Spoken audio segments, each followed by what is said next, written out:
손집사님 오셨네. 안녕하세요. 네, 안녕하세요. 아,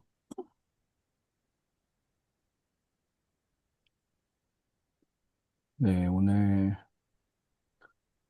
잠들기 전 묵상 한 구절은요. 오늘은 고린도전서 2장 10절부터 16절입니다. 제가 읽고 이정현 집사님, 노인종 집사님, 김영호 집사님, 천윤인교 집사님 이렇게 순서로 저 이정현, 노인종, 김영호, 천윤교 집사님 이 순서로 읽겠습니다. 오직 하나님이 성령으로 이것을 우리에게 보이셨으니 성령은 모든 것, 곧 하나님의 깊은 것까지도 통달하시느니라. 사람의 일을 사람의 속에 있는 영 외에 누가 알리요? 이와 같이 하나님의 일도 하나님의 영 외에는 아무도 알지 못하느니라. 우리가 세상의 영을 받지 아니하고 오직 하나님으로부터 온 영을 받았으니 이는 우리로 하여금 하나님께서 우리에게 은혜로 주신 것들을 알게 하려 하심이라. 우리가 이것을 말하거니와 사람의 지혜가 가르친 말로 아니하고 오직 성령께서 가르치신 것으로 하니 영적인 일은 영적인 것으로 분별하느니라. 육에 속한 사람은 하나님의 성령의 일들을 받지 아니하나니 이는 그것들이 그에게는 어리석게 보이며 또 그는 그것들을 알 수도 없나니 그러한 일은 영적으로 분별되기 때문이라. 신령한 자는 모든 것을 판단하나 자기는 아무에게도 판단을 받지 아니하느니라. 누가 주의 마음을 알아서 주를 가르치겠느냐? 그러나 우리가 그리스도의 마음을 가졌느니라. 아멘. 아멘. 제가 아멘. 잠깐 기도하겠습니다. 하나님 감사합니다. 이 저녁에도 우리를 주의 말씀 앞에 불러주시니 감사합니다. 하나님의 말씀이 우리의 삶을 날마다 인도하고 계심을 우리가 말씀을 읽으며 경험하게 하시고 또 깨닫게 하시고 이 말씀 붙잡고 살아가는 우리들 되게 하여 주옵소서. 예수님의 이름으로 기도합니다. 아멘. 아멘. 네, 오늘 말씀은 이제 고린도전서 2장 10절부터 16절까지 말씀인데요. 계속해서 1장부터 4장까지는 분쟁에 대한 이야기를 하고 있습니다. 그런데 특별히 분쟁의 원인을 지혜라고 이야기를 하고 있어요. 2장 1절부터 보면 바울이 이런 이야기를 해요. 형제들아 내가 너희에게 나아가 하나님의 증거를 전할 때에 말과 지혜의 아름다운 것으로 하지 아니하였다. 무슨 말이냐면 사람들이 싸우고 있었거든요. 근데 팀이 나눠져서 싸우고 있었어요.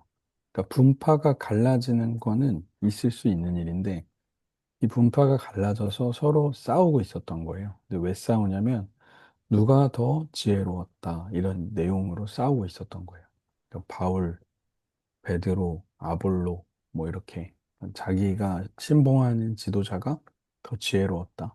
그래서 그들의 지혜로운 말, 누가 더 지혜로웠는지 그 지혜로운 말로 내가 믿음을 얻게 됐다. 이게 진짜다. 뭐 이러면서 싸우고 있었던 거죠. 근데 바울이 이야기하는 거예요. 나는 말과 지혜의 아름다운 것으로 하지 않았다. 이렇게 이야기하면서 2절에 보니까 예수 그리스도와 그가 십자가에 못 박힌 것 외에는 사실 나는 아무것도 아니하기로 작정했다. 그러면서 4절에 보니까 내 말과 전도함이 설득력 있는 지혜의 말로 하지 않았고 성령의 나타나심과 능력으로 했다. 그러면서 5절에 보니까 너희 믿음이 사람의 지혜에 있지 않고 다만 하나님의 능력에 있게 하려 하였다. 그러니까 사람의 어떤 지혜로운 말 때문에 믿음이 생긴 게 아니고 우리 안에 믿음이 생긴 건 하나님의 능력이었다. 이제 이런 이야기를 하는 게 배경입니다. 지혜가 누구의 지혜가 중요하냐? 이제 지혜가 아니다. 하나님의 능력이다. 이런 이제 상황 가운데 오늘 이제 성령과 지혜에 대해서 첫 번째로 어떤 이야기를 하냐면 10절에 보니까 오직 하나님이 성령으로 이것을 우리에게 보이셨대요. 이것이 뭐냐면 2장 5절에서 이야기했던 믿음의 문제. 그러니까 너희에게 믿음을 준 것은 사람의 지혜가 아니라 하나님의 능력이다. 그러니까 너희의 믿음. 이것은 이제 믿음을 이야기하는 겁니다. 그 믿음은 사람의 지혜가 아니고 하나님의 능력이었다라고 이야기하면서 그것이 성령으로 보이셨다. 하나님께서 성령을 통해 믿음을 갖게 하셨다. 그러니까 사람의 지혜가 한 일이 아니라 하나님께서 하시는 일이었다. 이런 이야기를 하는 거예요. 그러면서 11절에 보니까 이건 너무 당연한 일이다. 사람의 하는 일은 사람의 속에 있는 영이 안다. 그러니까 열 길 물속은 알아도 한 길 사람 속은 모른다고 하잖아요. 그러니까 한 길 사람 속을 누가 아나요? 자기가 알죠. 그러니까 내가 하는 행동을 왜 하는지는 내가 아는 것처럼 하나님의 일이라고 생각한다면 그것을 아시는 분은 하나님이지 않겠냐. 이게 너무 마땅한 거라는 거예요. 그러면 이 11절의 이야기를 하는 이유는 뭐냐면 사람들이 이 믿음이 생긴 것을 하나님의 일이라고 생각하지를 않는 거예요. 이게 만약에 하나님의 일이라고 생각한다면 하나님의 영이 한 일이라고 사람들이 생각하게 될 텐데 이것을 사람의 일이라고 생각하고 있었던 거죠. 그래서 12절에 뭐라고 이야기합니까? 믿음은 하나님의 일이기 때문에 하나님의 영으로만 알 수 있는 건데 12절에 뭐라고 이야기하냐면 우리는 하나님으로부터 온 영을 받은 사람들이다. 그래서 그 하나님의 영, 성령이 하는 일은 뭐냐면 하나님께서 우리에게 은혜로 주신 것을 알게 하신다. 이게 정말 오늘 아주 중요한 구절이 12절입니다. 그러니까 성령이 하는 일은 하나님이 주신 것들을 생각나게 해요. 그런데 내가 하는 일은 뭐냐면 내가 한 것만 생각나게 해요. 그러니까 내 노력으로 이룬 일이 생각난다면 그건 하나님이 하신 게 아니고 하나님이 은혜로, 그러니까 공짜로 나에게 주신 것을 깨닫게 해주시는 게 성령이 하시는 일이다. 그 중에 한 가지가 이제 믿음이다. 이런 이야기를 하는 겁니다. 그러니 믿음은 뭐냐면 하나님께서 하신 일을 하나님의 영을 통해 깨닫는 거. 그게 믿음이에요. 내가 한 것을 내가 찾아내는 게 아니라 하나님께서 나에게 하신 일을 하나님의 영을 통해 깨닫는 거. 그게 이제 믿음이다라고 이제 바울이 이야기를 하는 거죠. 두 번째로 성령과 지혜에 대한 두 번째 이야기 하는데요. 10절에서 12절에서 한 이야기를 13절에서 16절에서 반복합니다. 똑같이 반복을 해요. 13절에 보면 사람의 지혜가 가르친 말로 아니하고 오직 성령께서 가르치신 것으로 하고 있다. 이건 이제 아까 사람의 지혜가 하는 일이 아니라 하나님께서 하시는 일이다. 라고 아까 우리 10절에서 이야기했잖아요. 오직 하나님이 성령으로 이것을 보이셨다. 13절에서도 성령께서 가르치신 것이다. 이렇게 이야기를 반복해서 하죠. 14절도 마찬가지입니다. 14절은 11절에 한 이야기를 반복해요. 그래서 육에 속한 사람은 성령의 일들을 받지 않고 성령의 일이 어리석어 보이고 그것을 알 수가 없다. 육에 속한 사람은 알 수가 없다는 거예요.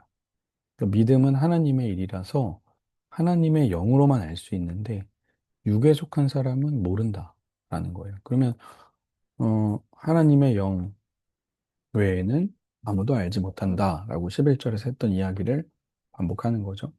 또 15절에 가서 또 우리는 15절, 16절에 보면 우리는 그리스도의 마음을 가졌다. 그러니까 우리는 갑자기 이 이야기를 왜 하냐면 아까 12절과 비교해서 보면 됩니다. 그러니까 내 노력으로 이룬 게 아니라 은혜로 주신 일을 깨닫게 하시는 거다.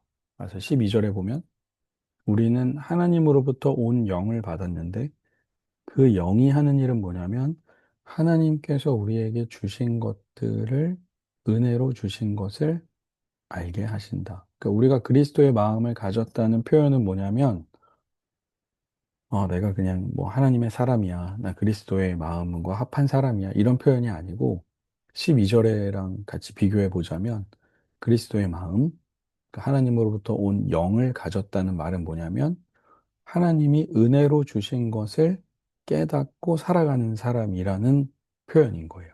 그리스도의 마음을 가졌다. 하나님이 은혜로 주신 것을 깨닫고 살아가는 사람이다라는 표현인 거죠. 오늘 제가 여기에 써놓진 않았는데, 사도행전에 보면 은혜와 권능이 충만한 사람이 있어요. 누구냐면, 스데반 집사님입니다. 사도행전 6장, 제가 한번 말씀을 읽어드릴게요. 사도행전 6장에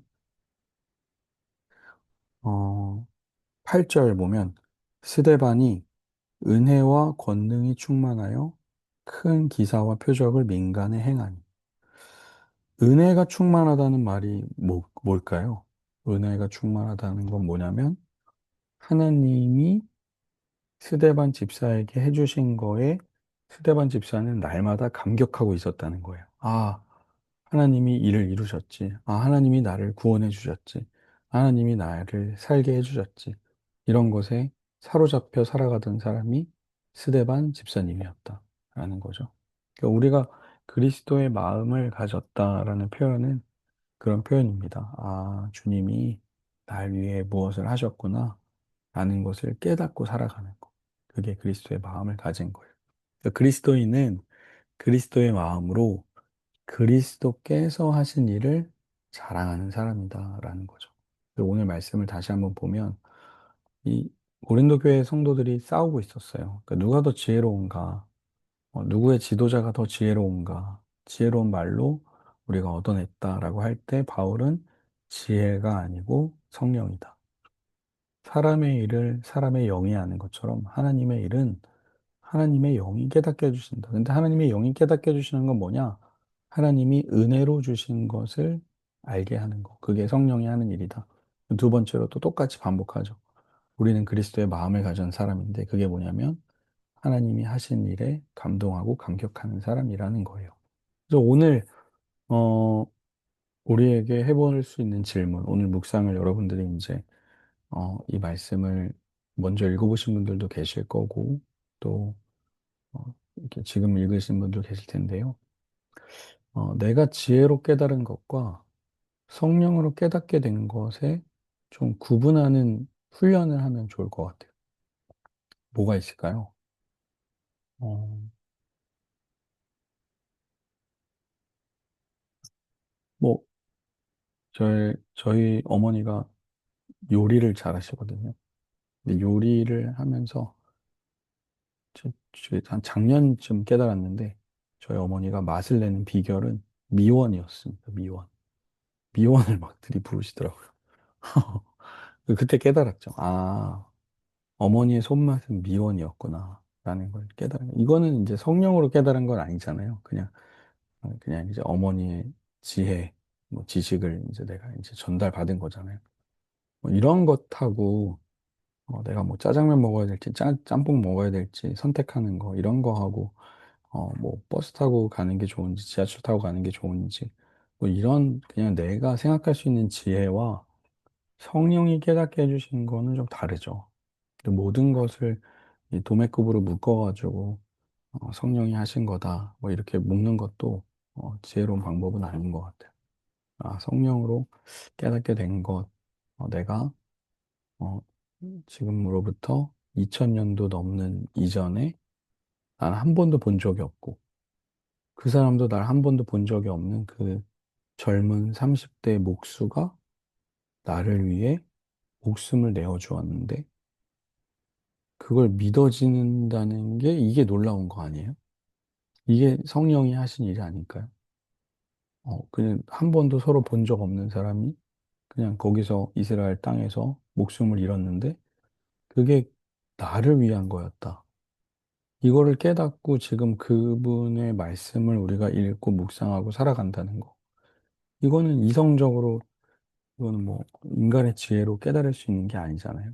이건 이제 성령께서 하신 일인 거죠. 그렇다면 여러분들에게 좀 드리고 싶은 질문인데, 오늘 여러분의 삶에서 그리스도의 마음으로 이루어진 일이 무엇이 있나? 혹시 있으신가요? 여러분의 삶에서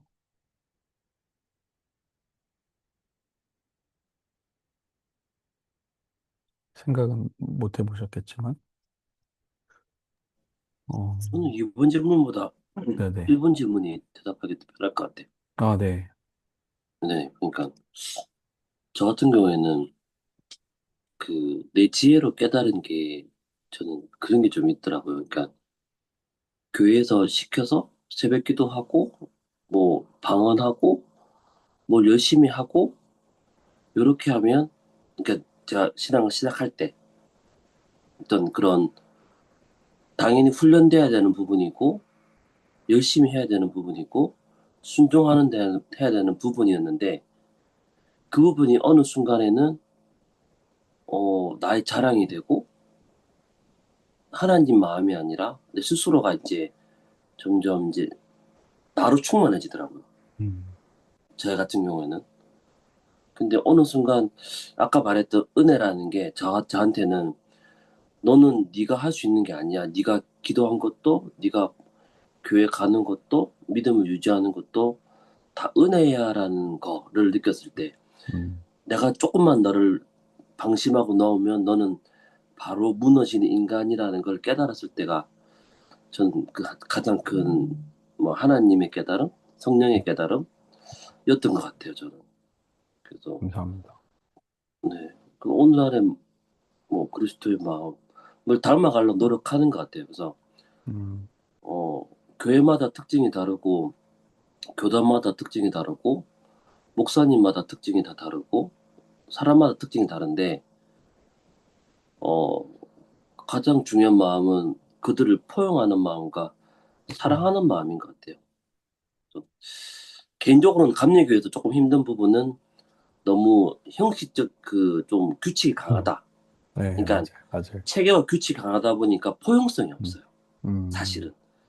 장로교에서는 사실 좀 포용성이 좀 있거든요. 그 대신에 조금 체계가 너무 이상하게 장로 위주로 가다 보니까 음, 안타까움은 있지만 제 느낌은 감리교가 정말 사랑으로 시작했던 감리교인데 맞아요. 너무 이 체계라든지 시스템이라든지 음, 규칙이 너무 강한 것 같아.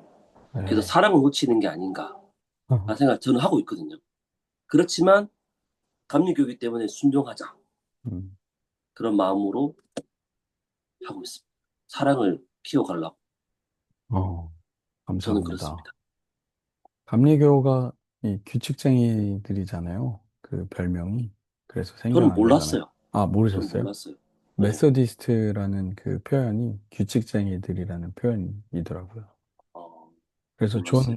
존 웨슬리와 그의 동생 찰스 웨슬리, 그리고 그의 친구가 옥스퍼드 대학교에서 같이 공부할 때 같은 시간에 기도하고, 같은 시간에 성경 읽고, 같은 시간에 뭐 주말에 교도소 봉사하러 가고, 이런 걸 반복하는 걸 보고 주변에서 쟤네 동아리는 쟤네들 모임은 규칙쟁이들 모임이야.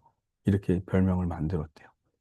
근데 이 존 웨슬리 목사님이 그런 행동을 할 수 있었던 배경은 사실 부모님의 교육에 있었거든요. 그 존 웨슬리의 어머니가 17명의 자녀를 키우셨다고 그랬는데 그 자녀들을 아주 엄하게 키우셨대요. 아이들 안에 있는 악한 본성을 꺾어내시려고 아주 규칙을 정확하게 지키시던 어머니였대요. 훈육도 하시고, 잘 이렇게 아이들의 악한 근성이 있을 때 그걸 꺾으시려고 매를 드시고 혼내셨다고 하더라고요. 존 웨슬리의 이제 일대기를 들어보면. 근데 존 웨슬리는 그런 배경 속에서 인간이 가지고 있는 악한 본성을 꺾기 위해서 습관을 가지고 규칙을 지키며 살아가는 것이 얼마나 신앙과 연결이 되어 있는지를 잘 알았던 사람인 거죠. 그런데 그런 규칙적인 행동을 하고 그것이 변화되는 그런 모든 일에 있어서 인간의 의지를 넘어서서 하나님이 하고 계시다는 그 사실도 존 웨슬리는 이제 깨닫고 있었죠. 음, 그래서 어, 메소디스트가 규칙쟁이라는 건 정말 정확한 분석이고 이해입니다. 잘 이해하셨네요. 감리교. 네네. 또 뭐 혹시 이야기하실 분 있나요? 이런 오늘 질문 중에.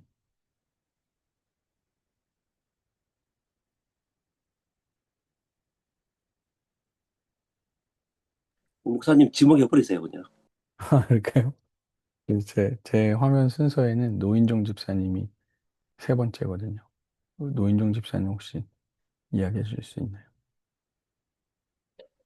저 잘 모르겠네요. 지혜로 깨달은 것, 성령으로 깨닫게 음, 된 것은 이제 어, 잘 배운 것 같고, 오늘 내 안에 그리스도의 마음으로 이루어진 일. 음, 음, 오늘 주아가 네. 엄마한테 열심히 혼나고 있더라고요. 수학을 가르치면서 열심히 혼나고 있더라고요. 그래서 저는 음, 그때 수업을 하고 있었거든요. 네, 끝나고 제가 쉬는 시간에 제가 가서 설명을 해줬는데 잘 이해를 못 하더라고요. 네. 설명을 하면서 쉬는 시간이 끝났어요. 근데 이제 들어와서 다시 공부를 하고 있는데 어떻게 하면 우리 아이가 잘 이해할 수 있을까? 제가 스스로 고민하게 되더라고요. 음, 그래서 화내지 않고 음, 이제 수업이 끝나고 다시 가서 주아한테 물어봤어요. 주아야, 아빠가 이거 더 쉽게 설명해 줄까 했더니 거부를 하더라고요. 그래서 그러면은 내일 하자 이랬는데 음, 갑자기 주아가 아빠 그러면 쉽게 설명해 줄 수 있어? 다시 물어보는 거예요. 오, 그래서 아, 그래? 그럼 아빠가 한번 도전해 볼게. 쉽게 설명해 줄 수 있도록 한번 도전해 볼게. 음, 해가지고 오늘 그 소수에 대해서 어, 소수 곱셈에 대해서 어, 설명을 해주고 주아가 이해를 해서 그 하는 와중에서 원래는 이렇게 좀 큰 소리도 나고 이게 화를 내거든요. 네. 근데 오늘은 그렇지 않고 아이의 입장에서 조금 어떻게 하면 잘 이해할 수 있을까를 음, 고민하면서 이렇게 좀 품는 마음으로 했더니 아이가 잘 받아들였던 것 같은데 이것도 뭐 어떻게 보면은 그리스도의 마음으로 이루어진 일인지는 제가 잘 모르겠습니다. 생각난 일을 말씀드렸습니다. 네. 감사합니다. 자녀를 양육하다 보면 주님의 마음이 많이 필요한 것 같아요. 네. 어, 김영호 집사님 뭐 혹시 하실 말씀? 음, 계속 회사에서만 있으니까 음, 특별히 생각나는 건 없네요. 그냥 주어진 일을 바쁘게 이제 하다 보니까 그냥 시스템대로 음, 그런 업무를 하다 와가지고 잘 모르겠어요. 네. 감사합니다. 네. 저도 이렇게 뭐 특별히 막 이렇게 애써 생각해 내려고 하지 않으면 그냥 매뉴얼대로 그냥 시간이 그냥 이렇게 흘러가고 하던 대로 습관대로 흘러가는 것 같아요. 그 안에서 우리가 그리스도의 마음, 하나님의 영이라는 표현이 하나님이 은혜로 주신 것을 알게 하려 한다라는 이 12절의 말씀을 우리가 좀 오늘은 좀 잘 마음에 새기고 하나님이 은혜로 나에게 주신 것이 무엇인가? 이것을 찾아내고 그것을 감사하고 또 그것을 감탄하면서 살아가는 게 그게 그리스도인의 삶이 아닌가. 그러니까 내가 주를 위해 대단한 헌신과 노력을 기울이기보다 주께서 나를 위해 하고 계신 것을 찾아내고 감사하고 그분께 예배하는 것. 그게 바울이 오늘 말씀을 통하여서 이야기하고 있는 아주 중요한 포인트라는 것을 우리가 좀 같이 기억하면 좋겠습니다. 그러면 우리 천 집사님께서 마무리 읽어주시죠.